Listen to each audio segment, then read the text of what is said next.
Hello guys, இன்னைக்கு நம்ம பார்க்க போகிறது ஸ்வாட் காட் மான்வாவோட எபிசோட் 16 தான். ஸோ வீடியோக்குள்ளே போகிறதுக்கு முன்னாடி மறக்காமல் ஒரே ஒரு லைக்கை ஒண்டி போட்டுருங்க. அதே மாதிரி இது வரைக்கும் நம்ம சேனலுக்கு சப்ஸ்கிரைப் பண்ணலையா, சப்ஸ்கிரைப் பண்ணிக்கோங்க. சரி வாங்க, நம்ம டைம் மிஸ் பண்ணாமல் எப்பிக்குள்ளே போகலாம். எப்பிக்கோட ஆரம்பத்திலேயே அந்த பயங்கரமான மாஸ்டர் லிங்க்ஸ் அது நம்ம ஆளுங்க முன்னாடி வந்திருக்கு. எல்லாருக்குமே அங்கே என்ன பண்ணும் தெரியல. அதுவும் திடீர்னு பயங்கரமாக கத்த ஆரம்பிக்குது. அங்கே ஜூயாங்கு மற்ற 2 பேருக்கும் என்ன பண்ணும் தெரியல. ஏன்னா அந்த சத்தம் அது அந்த அளவுக்கு ரொம்ப கொடூரமாக இருக்கு. ஆனா நம்ம டோஜன் அங்க காதை கூட மூடாம இருப்பானா. இதனால ஜூயாங் பயந்து போய் கத்துறான், எதுக்கு உன்னோட காதை கவர் பண்ணாம இருக்க. ஆனா நம்ம ஆளு வேற ஏதோ ஒரு பிளானோட இருக்கான். ஒரு கல்லு கிடக்குது, அதை எடுத்து நம்ம டோஜனோட ஃபயர் மானா அதை அப்படியே ஃபியூஸ் பண்றான். அந்த மானாவோட ஃபியூஸ் ஆன கல்ல சம வேகமா எரிய அது அந்த பீஸ்ட் மேல படு வேகமா பத்து. இதனால அங்க சவுண்ட் கேட்டிருக்கோம்ல, ஊழ விடுற மாதிரி. அந்த சவுண்டு காணாம போயிது. அவங்களுக்கு என்ன ஆச்சுன்னு தெரியல. அப்புறம் தான் அவங்க நல்லா பாக்குறாங்க, அந்த பீஸ்ட் இருக்குல்ல லிங்க்ஸ், அது பயங்கர வேகமா இந்த இடத்த விட்டு தப்பிச்சு ஓட ஆரம்பிக்குது. டோஜன் அங்க விடாம பின்னாடியே ஃபாலோ பண்றான். மத்தவங்களும் கேக்குறாங்க, ஆமா அவன் என்ன பண்ணா, எதனால அந்த லிங்க்ஸ் கத்துற அந்த சவுண்டு அது ஸ்டாப் ஆச்சு. ஆனா டோஜன் அப்படியே ஓடி போறான். அந்த லிங்க்ஸோட பிளானே வேற. ஒரு லிங்க்ஸே அந்த அளவுக்கு ஸ்ட்ராங்கா இருந்துச்சு. ஆனா இங்க லிங்க்ஸோட ஒரு ஒட்டுமொத்த கூட்டமும் இருக்கு. அப்போனா எனக்கு தெரிஞ்சு அந்த லிங்க்ஸோட பிளானும் இதுதான் நினைக்கிறேன். அந்த லிங்க்ஸோட கால்ல நான் பலமா தாக்கிட்டேன், அதால இதுக்கு மேலேயும் ஓட முடியாது. அதனால தான் அதோட கூட்டத்தை நோக்கி ஓடி வந்திருக்கேன். இந்த லிங்க்ஸுக்கும் நல்லாவே புரியுது, இந்த பர்சனை பார்க்கும் போது ரொம்ப வித்தியாசமான பர்சனா எனக்கு தெரியறான். நான் ஏதாச்சும் பண்ணி ஆகணும். அதனால அந்த லிங்க்ஸ் அதோட கண்ணை ஆக்டிவேட் பண்ணு. அதோட கண்ணும் பயங்கரமா ஜொலிக்குது. அதையும் தெரியாதனமா நம்ம ஜூயாங் பாத்துறா. ஜூயாங்கோட கண்ணும் அதே மாதிரி கொஞ்சம் கொஞ்சமா மாறுது. ஜூயாங்கோட மைண்டும் அப்படியே கண்ட்ரோல் பண்ண பாக்குமா. நல்ல வேலை நம்ம ஹீரோ சீக்கிரமாவே அங்க கையை வச்சு மூடிடுறான். இப்போ நீ கண்ணை மூடியே வச்சிருக்கிறது நல்லது, ஏன்னா அது உன்னை கட்டுப்படுத்த ட்ரை பண்ணு. இந்த லிங்க்ஸ் இருக்குல்ல, இதுங்களாம் என்ன பண்ணுனா அதோட கண்ல இருந்து வர ரேஸை வச்சு மத்தவங்களோட மைண்டை பேரலைஸ் ஆக்கிடும். அது மூலமா மத்தவங்களை இதால கண்ட்ரோல் பண்ண முடியும். அதனால கொஞ்ச நேரத்துக்கு உன்னோட கண்ணை மூடியவே இந்த இடத்துல டோஜன் அவனோட ஸ்வாடை எடுத்துட்டு அப்படியே முன்னாடி போறான். ஸ்வாடை முழுக்க அப்படியே ஃபிளேமிங் மானாவை அவன் செலுத்துறான். செலுத்தும் போது ஒரு புது ஸ்கில்லையும் அவன் ஆக்டிவேட் பண்றான். இதனால அவனோட பாடியில இருந்து அப்படி ஃபயர் மானா வெளியில வருது. எவ்வளவுக்கு எவ்வளவு அவன் மானாவை செலுத்துறானோ அவனோட உடம்பே அப்படியே பயங்கரமா மாறுது. நம்ம டோஜன் வச்சிருக்க அந்த ஸ்வாடு அதோட எட்ஜில் ஒரு குட்டி உண்டு பால் அப்படியே உருவாகுது. அதை பார்த்து லிங்க்ஸ் எல்லாம் ரொம்ப ஆச்சரியமாகுது. நான் போக போக அதோட சைஸ் அது கொஞ்சம் கொஞ்சமா பெருசாகுது. பாக்குற மத்த 2 பேருக்குமா அது என்ன டெக்னிக் அது, அதை பார்க்கும் போதே உனக்கு தெரியலையா என்ன, அவரோட ஏதோ ஒரு பயங்கரமான ஸ்கில்னு நினைக்கிறேன். டோஜன் அந்த அட்டாக்க அப்படியே பயங்கரமா பண்றான். அந்த அட்டாக்க பார்த்து அந்த லிங்க்ஸ் எல்லாம் அப்படியே வியந்து போகுது. ஒரு குட்டி சூரியனால தாக்குனா எப்படி ஃபீல் ஆகும், இந்த மாதிரி ஒரு பயங்கரமான அட்டாக்க அவன் பண்றான். அடுத்த செகண்டே அந்த இடம் தர மட்டமா அழியுது. விடிகிற இம்பாக்ட் அதையே நம்ம ஆளுங்களால தாங்க முடியல. எனக்கும் ஜூயாங்க அந்த பொண்ணு அவங்க 2 பேராலேயே அங்க சரியா பேலன்ஸா பண்ண முடியல. உங்க ஜூயாங் அட்டாக் பண்ண அந்த இடத்த பார்த்து ரொம்பவும் ஷாக் ஆகுறான். நான் வழியில வந்த எதையுமே அந்த அட்டாக் விட்டு வைக்கல. இந்த பண்ண அட்டாக்ல எதெல்லாம் நடுவுல வந்துச்சோ எல்லாமே நாசமா போயிடுச்சு. இடமே பள்ளமா இருக்கு. முக்கியமா அந்த லிங்க்ஸுங்க அதுங்களோட கதையை ஒரே ஷாட்ல முடிச்சிட்டான். அங்க ஜூயாங்க சொல்றான், என்னால சுத்தமா நம்ப முடியல, ஒரே அட்டாக்ல அதை முடிச்சிட்டானா. இப்படின்னு தான் அவங்க ரொம்ப ஆச்சரியமாகறாங்க. அங்க டோஜன் முன்னாடி இன்னமும் ஒரு லிங்க்ஸ் இருக்கு. அங்க பண்ண அட்டாக்ல அந்த ஒரே ஒரு லிங்க்ஸ் ஒண்டி தான் சர்வே ஆயிருக்கு. அந்த லிங்க்ஸோட நிலைமையும் மோசமா இருக்கு. சரியா நடக்கவும் முடியல. வாயிலிருந்து அந்த அளவுக்கு ரத்தமா ஊத்துது. அந்த லிங்க்ஸையும் கொல்லலாம் அப்படின்னு சொல்லி கிட்ட போவானா. அந்த லிங்க்ஸ் அதோட கண்ணை வச்சு நம்ம டோஜனை பொசஸ் பண்ணலாம் அப்படின்னு பாக்குது. ஆனா நம்ம டோஜனுக்கு ஆப்வியஸ் தான் அங்க எதுவுமே ஆகல. உன்னோட கத்தியை வச்சு ஒரே போடுதான் இங்கே அதோட தலை அப்படியே தூண்டாவுது. அந்த டைம்லயே அதோட கண்ணு அது நம்ம டோஜனை பார்த்துக்கினே இருக்கிற மாதிரி இருக்குமா. இதனால நம்ம டோஜன் சொல்றான், எனக்கு உன்னோட கண்ணு தேவை, அதனால நான் ஏத்துக்கிறேன். இதுக்கப்புறம் எனக்கு இது யூஸ் ஆகும். நெக்ஸ்ட் சீன்ல அப்படியே அந்த டஞ்சனை விட்டு போகும்போது பின்னாடி எல்லாருக்குமே ரொம்ப சந்தோஷமா இருக்கும். ஏன்னா மத்தவங்க யாருமே எதிர்பார்க்கல நம்ம டோஜனை இந்த அளவுக்கு ஸ்ட்ராங்கா இருப்பாருன்னு. ஒருத்தனும் ஒரு விதமா பேசுறான். நம்ம டோஜன் ஒரு ஹியூமன் லிமிட்டையும் தாண்டிட்டாரு. அப்சல்யூட்டா அவர் ஒரு ஹியூமனே கிடையாது, அந்த அளவுக்கு ஸ்ட்ராங் இல்ல. ஒருத்தர் இருக்காரு, ஒரு எஸ் ரேங்க் ஹண்டர். அவரை விடவும் நம்ம டோஜன் பல மடங்கு ரொம்ப ஸ்ட்ராங்னு நினைக்கிறேன். இல்ல அவரை விடவும் இன்னொருத்தரும் இருக்காரு, லீஸ்டர்னு. அவரை விடவும் நம்ம டோஜன் ஸ்ட்ராங்கா இருக்கும் வாய்ப்பு இருக்கு. நம்ம டோஜனை அவங்க வர வழி முழுக்க பாராட்டிக்கினே இருக்காங்க. இப்படி நம்ம டோஜனு மத்தவங்க எல்லாருமே போகும்போது அண்டெட்ஸ் அந்த மாஸ்டர்ஸ் நம்ம ஆளுங்களை நோக்கி வருது. இதை அவங்க சுத்தமா எதிர்பார்க்கல. ஏன்னா இந்த அண்டெட்ஸ் எல்லாம் இருக்குல்ல, இந்த மாஸ்டர்களுக்கு சுத்தமா பிரெயினே இருக்காது. கண்ணா பின்னாடி எதோ பண்ணும். அந்த மாதிரி மாஸ்டருங்க இதுங்க அதுங்க அப்படியே கடிக்க வருமா. ஆனா அதுக்குள்ள யாரோ ஒருத்தங்க பயங்கரமான பஞ்ச விடுறாங்க.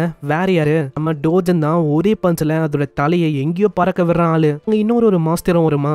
அங்க ஜூயாங்க திரும்பவும் அதே மாதிரி பண்றான். அதே மாதிரி கண்ணுக்கு தெரியாத அளவுக்கு படுவேகமா எல்லா மாஸ்டரோட கதையும் அவங்க முடிக்கிறான். இதனால சில பல மாஸ்டருங்க இருக்கும், ஆனா அதுங்களா தெச்சுக்கின்னு ஓடுது. இந்த இடத்துல இதே மாதிரி இவங்களோட ஜேர்னி அங்க நல்லா போகுது. ஃபைனலா அங்க போகும்போது நம்ம ஜூயாங் பின்னாடியே கேக்குறா, அந்த ஸ்வார்ட்மேன்ஷிப் இருக்குல்ல, அதை நீ எங்கல இருந்து கத்துக்கின? ஏன்னா அது உண்மையிலேயே ரொம்ப அற்புதமா இருக்கு. அதை பத்தி அவன் யோசிச்சு பாக்குறான். ஏன்னா வேற ஒரு உலகத்துல இருந்து அதை கத்துக்கின ஒரு ஸ்வார்ட்மேன்ஷிப் தான் அது. ஆமா, எனக்கும் அதை சொல்லித்தர முடியுமா? ஏன்னா நானும் அதை கத்துக்கணும், என்னாலையும் அதை பண்ண முடியும்ல.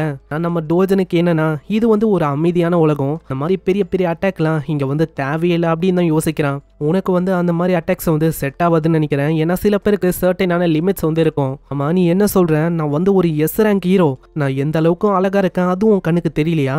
நான் என்னோட வாழ்க்கையில ஒரு முறையாச்சு அதை பயன்படுத்தணும் அப்படின்னு ரொம்ப ஆசையா இருக்கேன். அதனால ஒரே ஒரு வாட்டி எனக்கு டீச் பண்ண, நான் அதை பயன்படுத்தி ஆகணும். அங்க டோஜன் நம்ம ஜூயாங்க பாக்குறான். ஜூயாங்கோட கண்ணில் கத்துக்கணும் அப்படின்னு ஒரு வெறி தெரியும். இருந்தாலும் அவன் ஒண்ணுமே சொல்லாம தலையை திருப்பிக்கிறான். எனக்கு தெரியும்டா என்னை பத்தி என்ன யோசிக்கிறேன்னு. சரி, நான் சும்மா தான் சொன்னேன், நம்ம போகலாம் அப்படின்னு அவங்க ரிஃப்டை நோக்கி போறாங்க. ஃபைனலா அந்த ரிஃப்டோட ஓப்பனிங் என்ட்ரன்ஸும் வந்து அங்க போகும்போதே கடைசி அந்த பொண்ணு யோசிக்கிறான், டோஜன் இருந்தனால அவளுக்கும் எந்த விதமான பிரச்சனையும் வரல, நாங்களும் இந்த டஞ்சனை கிளியர் பண்ணிட்டோம். நெக்ஸ்ட் டைம் இது வந்து இன்னமும் ஈஸியா இருக்கும்னு நினைக்கிறேன். இப்படி இவங்க போகும்போது ஒரு பயங்கரமான கத்துற குரல், நான் வந்து உங்களை கொல்லாம விட மாட்டேன், அதுவும் ஒரு ஜாப்பனீஸ் குரல், உனக்கு எவ்வளவு தைரியம் இருக்கும், நீ வந்து என்னோட வழியில இருக்க இப்படின்னு அந்த பொண்ணுக்கு அங்க ஒரு குரல் கேக்குது. அதுவும் நம்ம ஆளுங்களை நோக்கி தான் அதை சொல்ல இருக்காங்களே. என்னன்னு பார்த்தா நம்ம டோஜன் அப்படியே நம்ம ஜூயாங்க கட்டி போச்சுன்னு இருக்கான். அப்படி பண்ண இருக்கானா நம்ம ஜூயாங்க ப்ரொடெக்ட் பண்ணும் தான். ஜூயாங்கும் கொஞ்சம் வெக்கப்படுறான். முன்னாடியே ஒரு யாக்கோசா கேங்கும் இருக்கு, அதுல இருக்க லீடரும் அப்படி முறைக்கிறான். அவனோட பேரு ரியமா டகாஷி. இவன் ஒரு எஸ் ரேங்க் ஹீரோ தான்.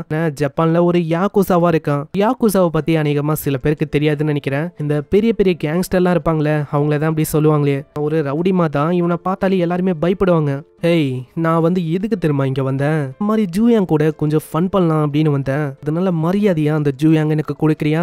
இல்லன்னு வச்சுக்கேன், உன்னை கொன்னக்கு அப்புறம் தான் நான் ஜூயாங் கூட ஜாலியா இருக்க முடியும். அதனால மரியாதையா உன்னோட ஃப்ரெண்ட்ஸை கூட ஓடி போயிடு. ஆனா டோஜன் அதுக்கு பதில் கொடுக்காம வேற ஒரு விஷயத்த அவன் சொல்றான். உன்ன மாதிரி ஒரு பர்சனை பார்க்கும் போது எனக்கு தெரியுது, உன்னோட மத்த கம்பெனியன்ஸுக்கு உன்னை சுத்தமா பிடிக்கலன்னு நினைக்கிறேன். ஆமா, உனக்கு வந்து ஜாப்பனீஸ் தெரியுமா டோஜன்? உண்மையா சொன்னா எனக்கு ஒன்னும் தெரியாது.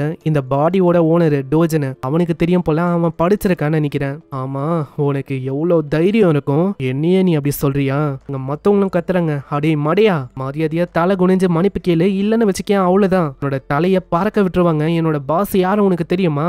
நான் எக்ஸ்பிளைன் பண்ணுமா அவரை பத்தி? அட, என்ன சொல்லிருக்கீங்க நீங்க? எனக்கு அதை பத்தி தெரிஞ்சுக்கணும்னு இன்ட்ரெஸ்ட் எல்லாம் இல்ல, அதனால மரியாதையா ஓடி போயிடுங்க. அங்க பின்னாடி இதெல்லாம் பார்த்துன்னு இருக்க அந்த பொண்ணுக்கு நல்லாவே தெரியுது, யாக்குசா கேங்கு இது வந்து ஜப்பான்ல இருக்க ஒரு மிகப்பெரிய கில்டு, ஒரு டாப் 5ல இருக்க ஒரு எஸ் ரேங்க் கில்டு தான் இவங்களே. உங்க கிட்ட பிரச்சனையை உருவாக்கிட்டா அவ்வளவுதான், இன்னமும் பிரச்சனை பெருசாயினே தான் போகும். இதனால அந்த பொண்ணு தான் நடுவுல வந்து சொல்றான், அட இருங்க, இங்க தப்பா புரிஞ்சுக்கினீங்கன்னு நினைக்கிறேன், ரெண்டு பேருமே ஃபர்ஸ்ட் அமைதியாவங்க இப்படின்னு அவ சொல்றான். ஆனா டக்காஷி அங்க பயங்கரமா கத்துறான், ஏய், உன்ன மாதிரி ஒரு நாய்க்கெல்லாம் இங்க என்ன வேலை? உன்ன மாதிரி ஒரு நாய் தேவையில்லாம நடுவுல வரக்கூடாது. அங்க இதை கேட்ட மத்தவங்களுக்கு அங்க ரொம்ப கடுப்பாயுது. என்னது, யார பார்த்து நாயின்னு சொல்றீங்க? எங்களோட கில்ட பத்தி தெரியுமா? எங்களோட கில்டு வந்து ஒரு மிகப்பெரிய கில்டு. அட கம்முன்னு அவங்க, அதான் பேசின்னு தான் இருக்கேன்ல. அங்க அந்த பொண்ணு வந்து அவளை பத்தி சொல்றான், என்னோட பேரு ஜாங்கு, கொரியாவோட வயலட் கில்டுல இருந்து நான் வந்திருக்கேன். வயலட் கில்டா? என்ன மாசம் இருக்க? எனக்கு அந்த மாதிரி ஒரு கில்டு இருக்குன்னே தெரியாது. அதனால வாயை மூட்டு மரியாதைய சைடா ஓதுங்க. ஜூயாங் கூட ஜாலியா இருந்துட்டு அதுக்கப்புறம் நீதாமா நம்ம செகண்ட் ரவுண்டுக்கு போலாம். என்ன ஜூயாங்க அப்படியே அவன் புச்சி இழுக்கிறான். ஆனா நம்ம டோஜன் அப்படியே தள்ளி விட்டுறான். நம்ம டோஜன் இப்படி பண்ணாத செகண்டே டோஜனோட மூஞ்சில ஒரு பயங்கரமான பஞ்சு உழுது. ஏய், இந்த மாதிரி நீ தேவையில்லாம நடுவுல வந்து நிற்க, இதே மாதிரி நீ பண்ணுன்னு வச்சுக்கேன், அவ்வளவுதான், உன்னோட மூஞ்சி அப்படியே சின்ன பின்னமாக்கிடுவேன் பாத்துக்க. ஹேய், உண்மையை சொன்னா நான் எதுவுமே பண்ணல, தேவையில்லாம நீ தான் இந்த சண்டையை ஆரம்பிச்சிட்ட. சரி, சண்டைக்கு நான் ரெடி. இங்க ஒரு பயங்கரமான பஞ்ச் அடிக்கிறான். அடுத்த செகண்டே டகாஷி எங்கேயோ போய் கிடக்குறான். பாக்குற எல்லாருமே வாயை பொழக்கிறாங்க, என்ன அந்த அளவுக்கு பயங்கரமான பஞ்சா இருக்குது. என்ன ஆச்சு? உங்களோட முகத்தை பார்க்கும் போதே தெரியுது, பயந்து போன மாதிரி ஃபீல் ஆகுது. நான் இதை ஒன்னும் நான் ஆரம்பிக்கல, ஆரம்பிச்சதே நீங்க தான்டா.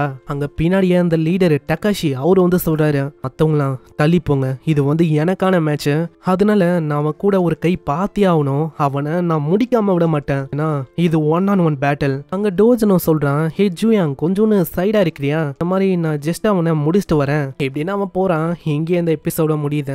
இந்த எபிசோடு உங்களுக்கு பிடிச்சிருக்கும்னு நினைக்கிறேன். பிடிச்சிருந்தா மறக்காம ஒரே ஒரு லைக் போட்டுருங்க.